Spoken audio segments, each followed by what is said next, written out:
Hey, Waterway Church. It is Thursday, March 14th. It is Pie Day. Hey, go have a piece of pie and practice your mathematics. Hey, last week in this video, I talked about everybody and said that we were starting the book of Judges. Well, that was a misspeak, obviously. Last week we started the book of Joshua. Here in a couple days, we'll start the book of Judges. But nonetheless, here in Joshua and in Judges, many of you are noticing just how much violence there is, how much warfare there is. Over and over in the Old Testament, God calls his people to war, and then God even fights their wars for them. There's a lot of violence and gruesome stuff happening there.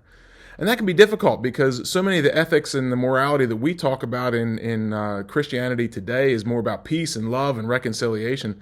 And so people ask, what's the difference? What happens? Well, the truth is God doesn't change, right? God is the same yesterday, today, and forever.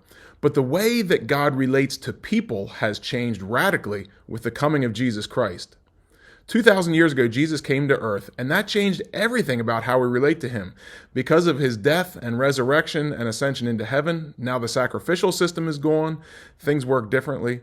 And we can see in Jesus' teaching, especially in Matthew 5, 6, 7, 8, in the Sermon on the Mount, over and over, Jesus says to the people, "You have heard that it was said, but now I tell you." That's Jesus reframing the ethic and moral commands on how people are to live out their faith with God. Again, God doesn't change, but the way he calls us to live changes over and over through the teaching of Jesus Christ.